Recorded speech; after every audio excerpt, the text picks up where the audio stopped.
Welcome to the Drop In with Pindi podcast from Warriors TMA Academy, a podcast for everyone from business inspirational leaders, combat sports enthusiasts, martial artists, and fitness fans.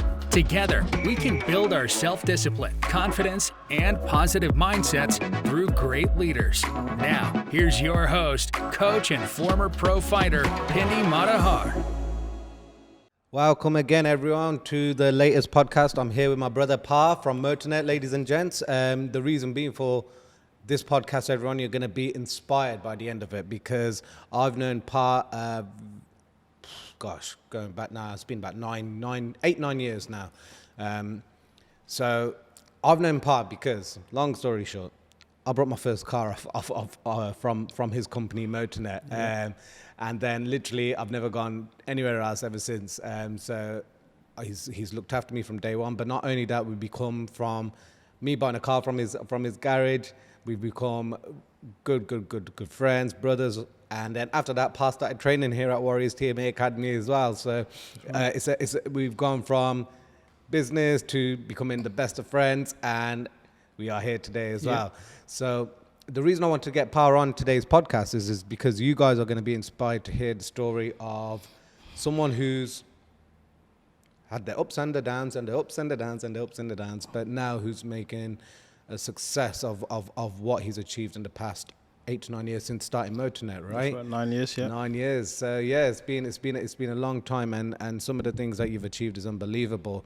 But before we get into Motonet, and before we get into everything you've achieved so far, let's hear about you, Pa. Where did it all start? Because I know you've been heavily involved with the motor trade for a long time, but where did the idea come from eventually one day running your own business and, not in a polite way of putting it, not working for someone and being your own boss? No, absolutely.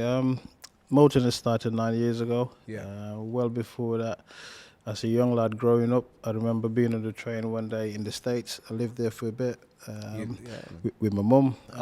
Cool. Yeah. Whereabouts in the States? That was Newark, New Jersey. Nice. Traveling to New York, I was age 14, and I remember when a pair of new Jordans came out. I was into my fashion and stuff, and my mum said, "Look, I could get you a pair, but I want to spend $120, not $200." Wow. And on that journey ride, I made a conscious decision.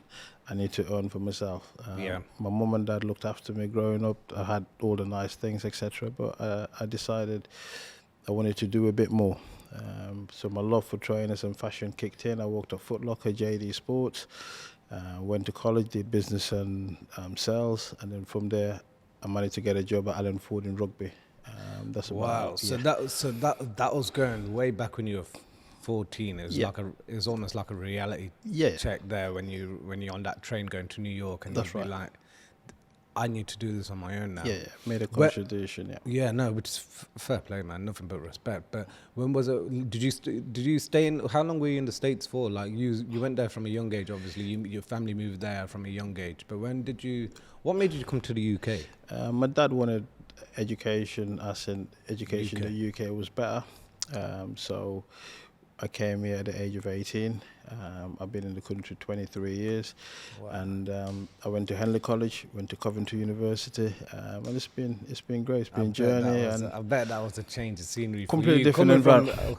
Coming from States, coming from a beautiful country like the States, coming into Coventry. What was it? Absolutely. How did you adjust to it? It was different. The mindset was different. But what I liked about the UK was everything was close and a lot smaller.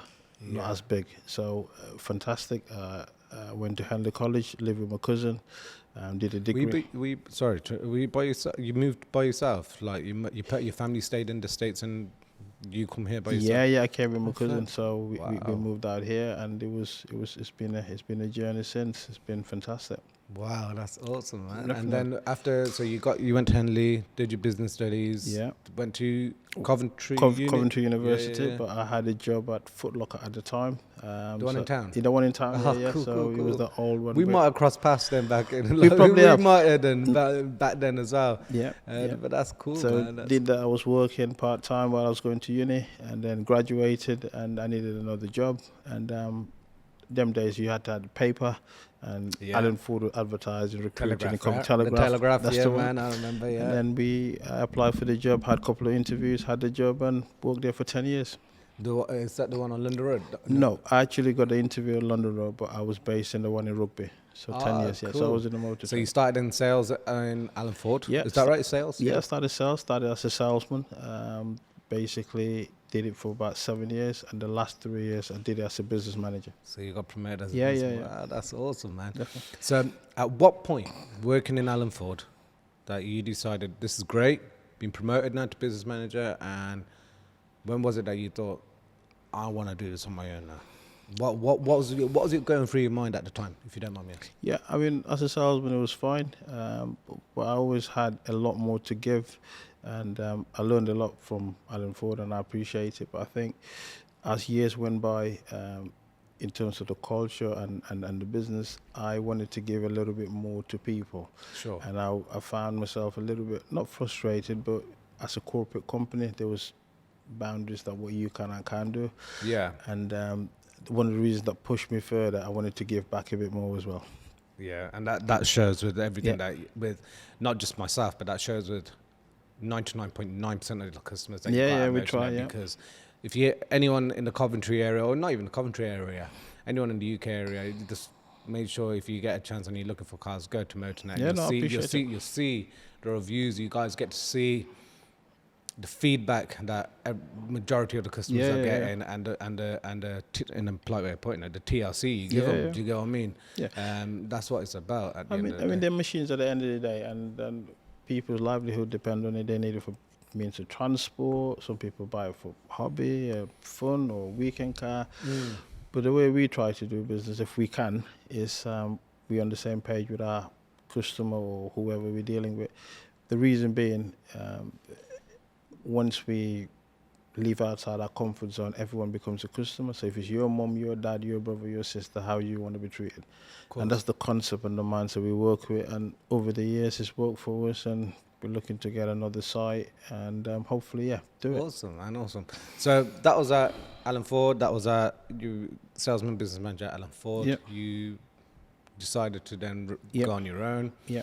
Now, the famous saying goes, behind every successful man, there's a successful woman that's supporting you step by step. Absolutely. You've got a great wife in Abby, who's been by your side since day one. And I still remember one of the stories you told me when you made that decision with Abby that I'm going to do this on my own. You sat in your living room, in front of the laptop. Yeah.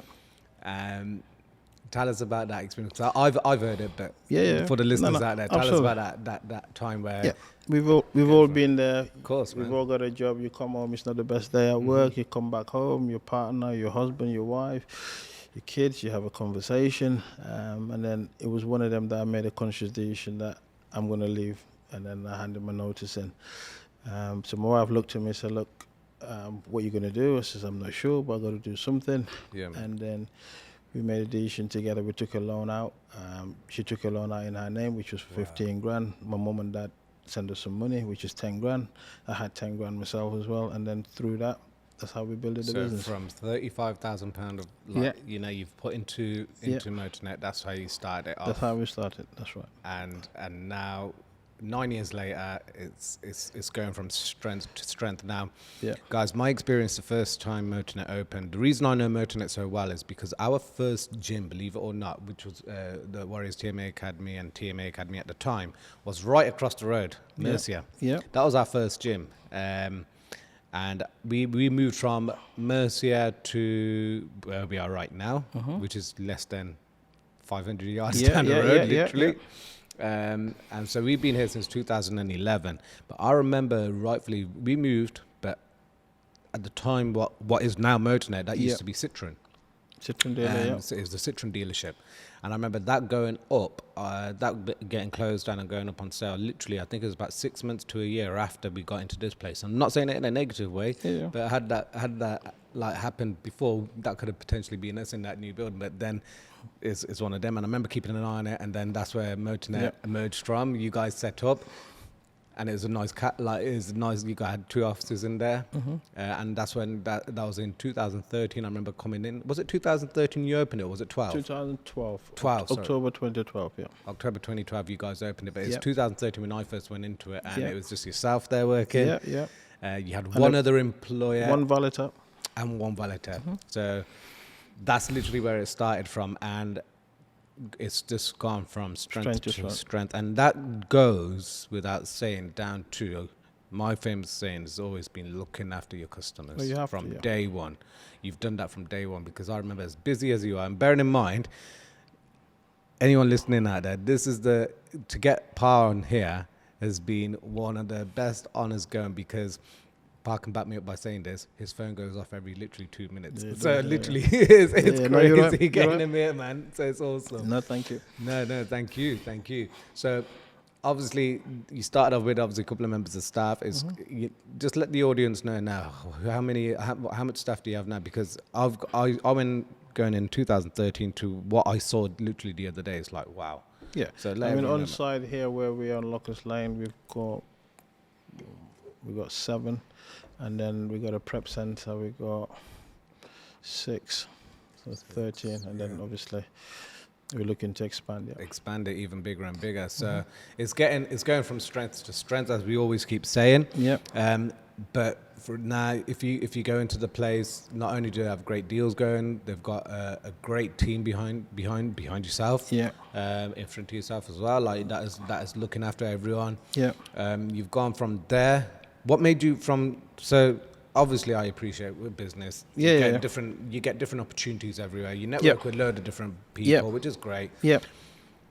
You run a Motonet. What then? Obviously, you're dealing with. Not only are you dealing with customers, but you're having to deal with garages. And when I say Partners. garages, you're having to deal with obviously the cars you Suppliers, buy, and obviously you want to eventually sell. Then you need to get them fixed up, and etc. etc. etc. Yeah. But now you've decided to open up your own.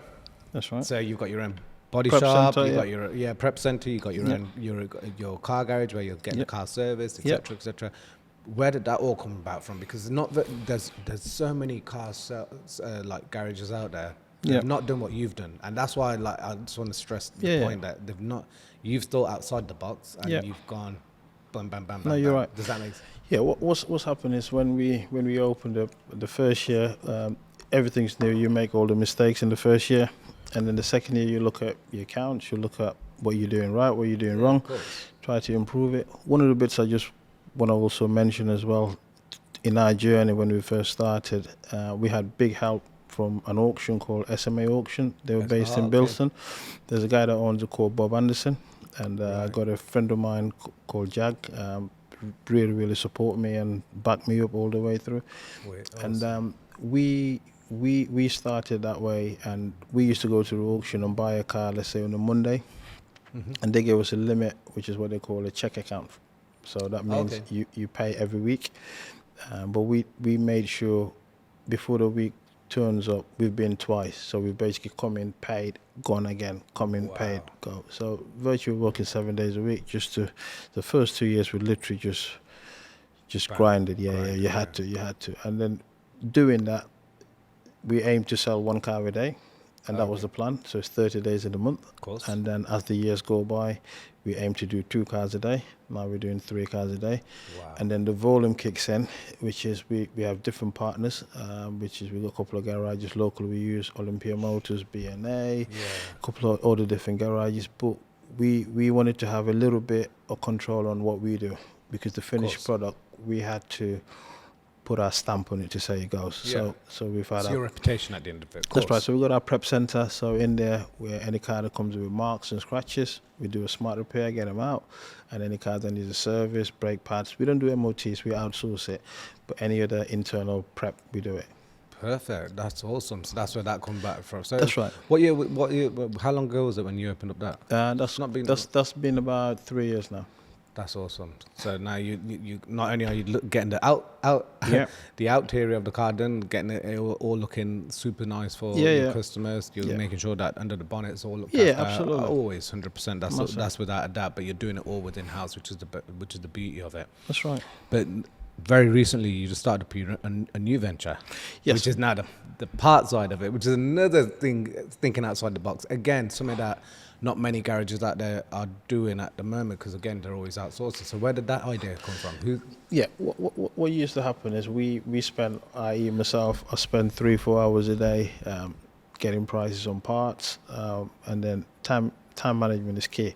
And then I'll ring Eurocar Parts, GSF, MPD, and sometimes they'll come back to you there and then. And so we've just done a deal with a local company, and they just do parts. They've got an app.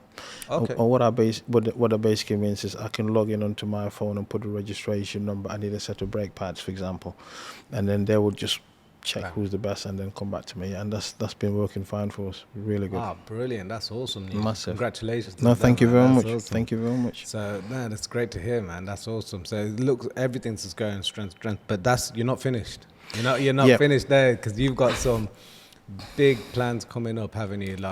You've got, so Motonet is going from to bigger and better places. So we're trying to, because where we are, we've tried and tested the method is work, the concept works, the staff we work good. We want to do this. We've been here for 9 years, so we're looking at it to say two options. We could say we leave it where it is, or we could just go a bit further. So going a bit further means getting a premises which is bigger than where we are now, and then it's going to be like a mini supermarket, but you still have the family feel. If that makes sense. So, absolutely. So you have more variety. So instead of having 2 Ford Focuses, you'll have 7 Ford Focuses, for example, and that's the concept. And hopefully, in next year or year after, we should be kicking on that. That's going to be awesome. Just in the would pipeline. you still be keeping the current premises as it is? Yeah, as well, we will. Yeah. So we'll keep the side we're on now, and then that's going to be an additional side. That's right. Yeah. Awesome. But all within Coventry. All within, brilliant. Yeah, within Coventry. There you go. That's the plan. It's just going to be yeah, huge. yeah. Hopefully, massive. That's great to hear. Now, linked with everything that's going on now, you know what's happened in the world in the past year and a half, shall I say, or just over a year, shall we say? It's affected people a lot. It has. It's affected the majority of the population, right? Affected me. I'll be honest, and everyone's had their ups and downs with it. Okay, it's life. Yes, and it's part of life, right? Yep. There's a lot of people that is affected, and they've not been able to, unfortunately, come out the other end. That's right. And there's a lot of people that obviously have, and they fought through it, which is fine, which is great. Yeah. Yep. Whilst all that's going on, the world got locked down.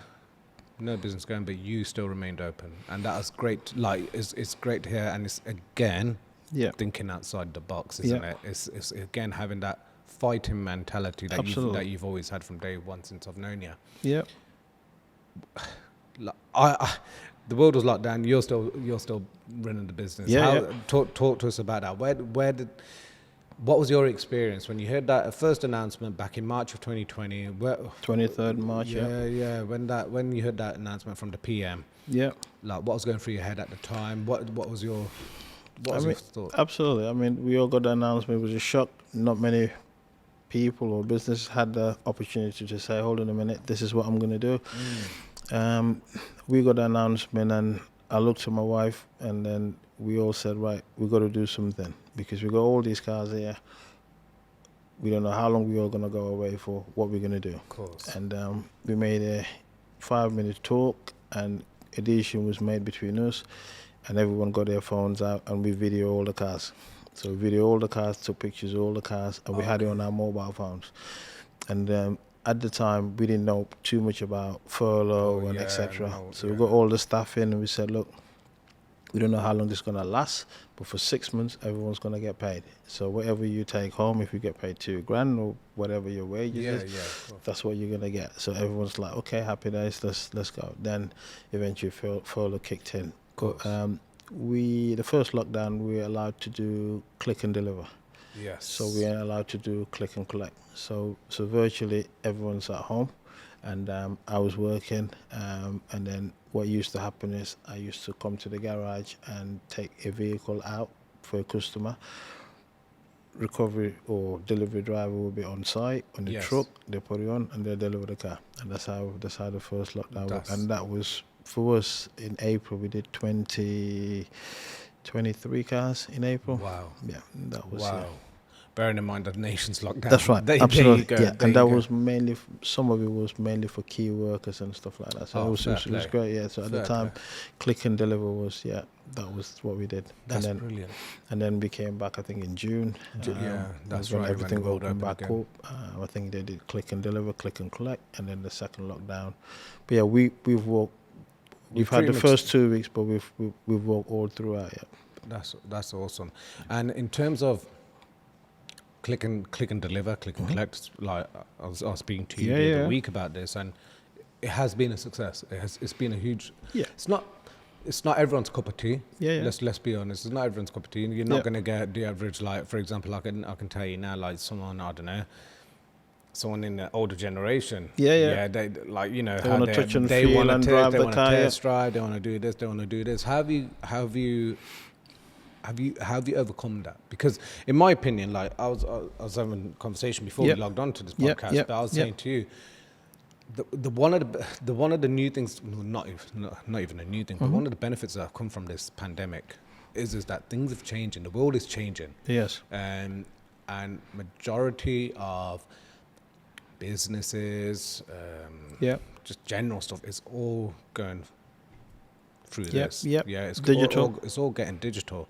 So, like from our point of view here at the gym, we've been running our online classes for our members. So, like, obviously, we've been running a timetable that we normally do when they were physically coming here in Yep. the gym as well. Yeah. But we're doing that all via Zoom. Yep. And we're getting 50% of the members logging on and actually doing it, and Yep. it's good. But it's not everyone's cup of tea, because then you got the other 50% that didn't really want to log on Yeah. and stuff, which is cool, and that's absolutely fine.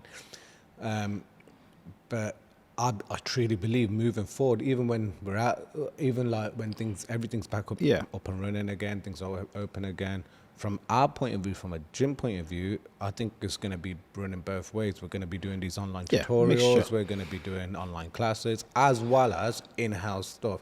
But in terms of the motor trade, because I've spent a bit of time working in the motor trade, so I understand like how that works as Yeah. well. But obviously, this is years and years Yeah. ago. Yeah. But in terms of the past year now for you've Yeah. been doing everything click and deliver. Yeah.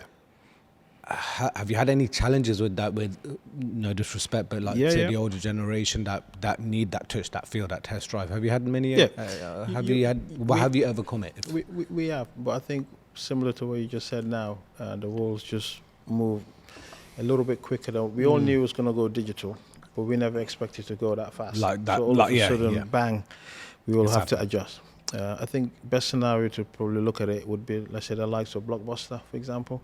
Yes. If you remember all growing up as kids, every Tuesday or every Friday, we're going in, getting DVDs and etc. or tape. that was the highlight for us. Absolutely. Man. Yeah, getting Haribo's as well. Do you know? Yeah. Now it's all Netflix and True. etc. So I think the biggest thing is keeping up to the times on what's happening, the changes. So I'm from an era from Ford.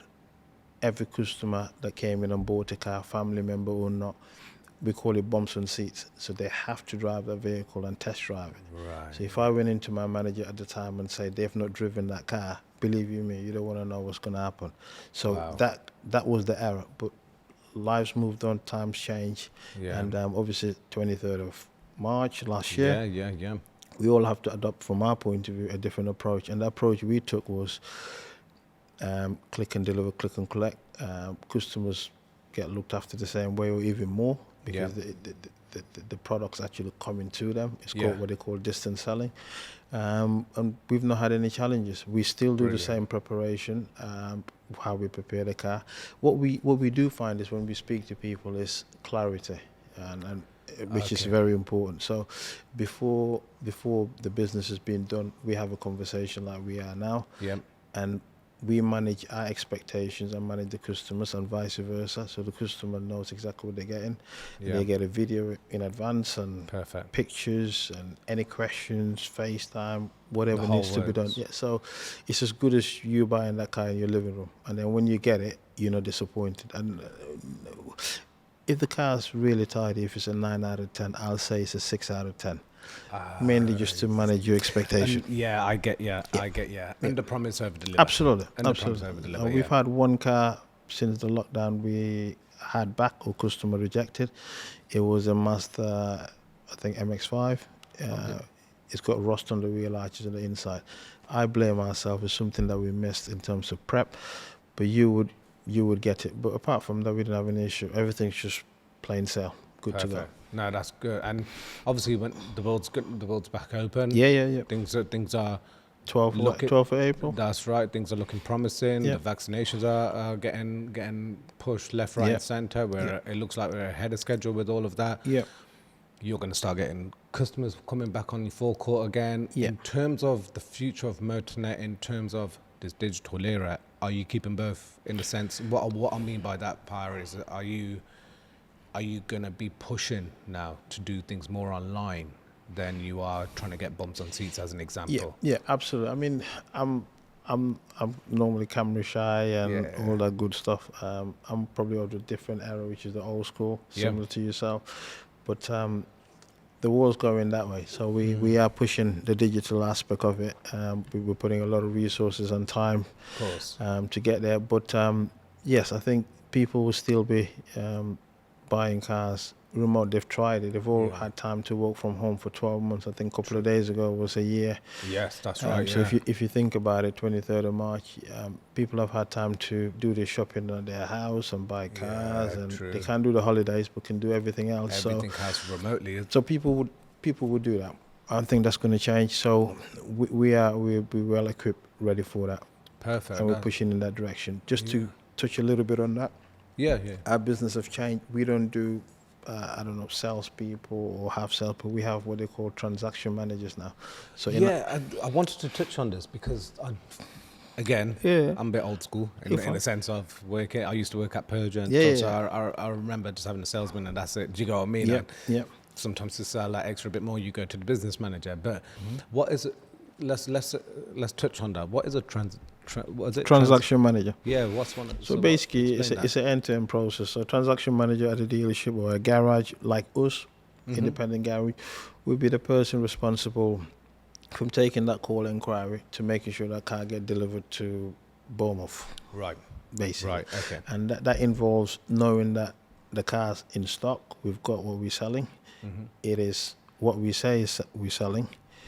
We've had the funds or finance or how the customer's paying for that vehicle, and we confirm a delivery within 24 hours to 48 hours. And that's booked, done, delivered, and we ask a customer at the end, can you leave us a Google review? And they go online and say, I'm happy with Motonet or something. And that for us, that model is working for us. That's big. That's big. That's a massive change. Yeah. Do you know what I mean? Back in the day, the whole idea when you hear sales or you go to a garage and people still say Arthur Dale, the salesman, they put a tie over the API and all that good stuff. But the days are long gone. The customer's more equipped and they know exactly about that vehicle or whatever they're purchasing or whatever part it is.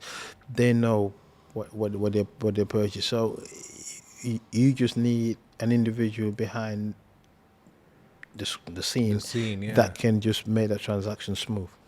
Okay. That's what you need. Yeah, that's impressive. You don't need to know how much brake horse the car's got. Yeah. Of course. It's got twin exhaust and all that good stuff. None of that. No. What it is 0 to 60. Some people into it, but if that makes sense. But now that's showing the evolution. The evolution of dealerships, of motor trade. Yeah. Because again, what's your opinion on the evolution? Because I remember, like, this is my experience. So I started working at Peugeot in 2003.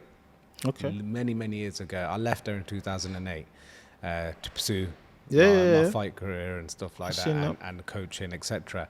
But for that period of time, I remember salesmen working in that industry as well, having to have a slick suit, do you know what I mean? Everything. And I find everything's a bit more, that extra bit relaxed now. It's not that hard selling. It's not hard selling anymore. No. Is that what the whole concept of having this transaction manager is about now? Is that a new era, do you think? I think that's where everything, I mean, you got places like Kazoo and some of these places that you could literally go online and order a car on your sofa, sign the documents, delivered to your doorstep straight away. So it's that's where it's going. It looks odd if you see a salesman. So for argument's sake, we're friends, but you came into Motonet today and you said, I don't know, I wanted that BMW. Yeah. And I start saying, yeah, it's got 20-inch wheels and it's got this and that.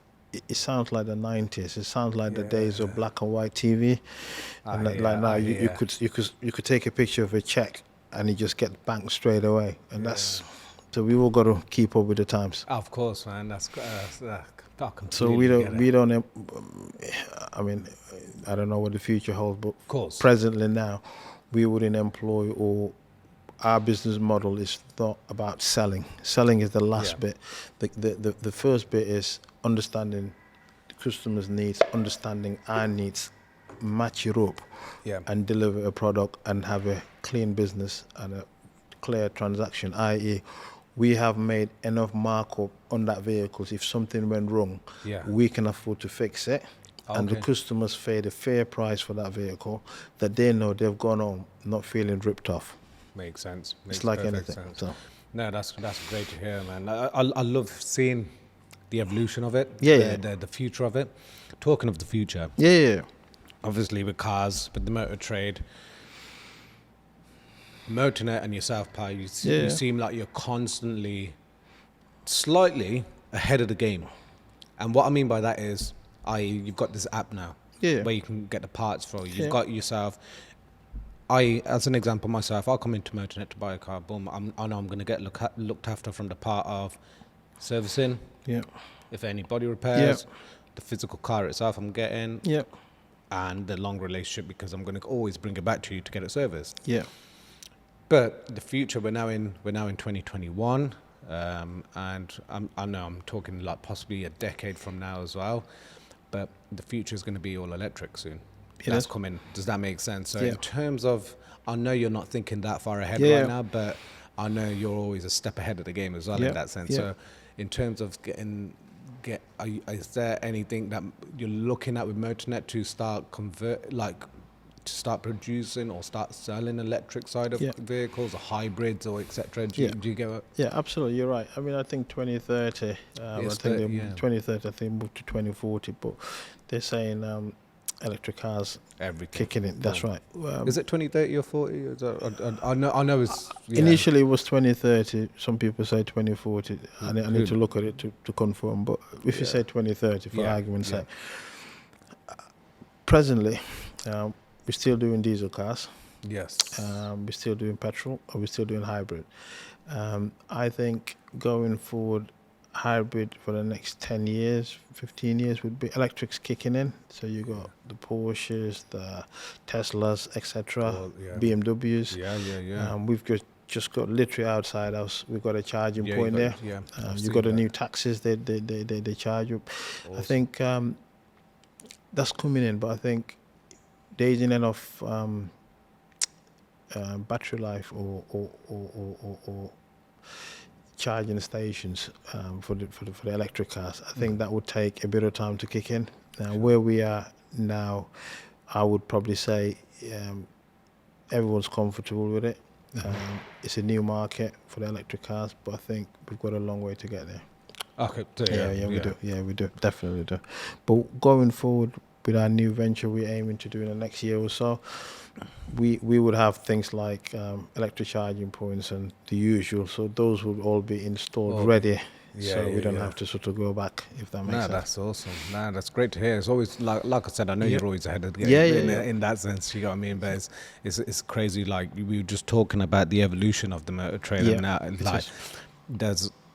Yes, I can see people like BM, people like Porsche and all them. They're all changing. They're all adapting. And getting to electric. So because if you think about it, with the main dealers, if electric cars are kicking in with them now, we wouldn't see those for another 4 years, 5 years in our market. Of course. And then that becomes used cars. And when it kicks into used cars, we've got another 3, 4, 5, 6 years, even up to 7 years to run with that model. So it's like for a better word, say the 100 meter or 400 meter relay. Yes. We've got a third and a fourth button. They're doing the start. Yes. So you're on the corner waiting for the 3 bats to come, and that's how it is. That's cool. That's okay. That makes sense. So yeah, no, that's good. Yeah. And in terms of you personally now, so moving on from motor trade and everything, you personally, Pa, like for the listeners out there, and for the people, for the doers out there, and for the people that are kind of stuck in a catch-22 situation, they want to go out there, they want to follow their dreams, they want to be like, man, I want to get off my ass. Yep. Not be happy where I'm working at the moment, and I want to go out there and do my thing. Where it be, you set up your own shop, a car garage, whatever it may be. What advice will you give? What advice are you giving these listeners today? I just say just be yourself and come out of your comfort zone, because we all do it. Like I heard you touch on it a bit earlier, talking about us, and we're ahead of the game. Yes. I doubt myself sometimes and say, look, we should be better. I know the digital front, we know we're close. We're more of a handshake as opposed to push. So we our focus is on that now. We're pushing that. But yeah, I think just come out of your comfort zone and literally be the best version of yourself. Awesome. That's how I look at it. Yeah. No, that's awesome. Thank you so much for your time today, brother. Yeah. I know it's challenging times out there, and I know it's a challenge to get you here because you are one of the busiest people I know. You're good, man. You always got time for you. I appreciate your time here today. Pa, just let the listeners out there know, because when I say Motonet have got customers all over the UK. I literally popped in to see Pa last week, and he was on the phone to someone when he's delivering one of his cars over to, was it Glasgow? You're getting it delivered to. Glasgow. So he's so there you go. So he's got cars getting delivered everywhere. So anyone out there looking for a new car out there, new purchase, Pa, where can they find you? Let the audience know. Just here down the road, Locust Lane, Coventry. Been there 9 years, and we'll look after you. And what's your website, Pa? www.motonetltd.com. So guys, that link will be here. If those of you that are watching at home, you just click onto the link, check out some of the stuff that these guys have got, and go out there and thank you. I never have to say the website, but there you go. Yeah. No, this is the digital bit we're talking about. Yeah, the digital era, bro. No, thank you again, Pa. Thank you very much. Appreciate your time. Thank you very much. Appreciate it.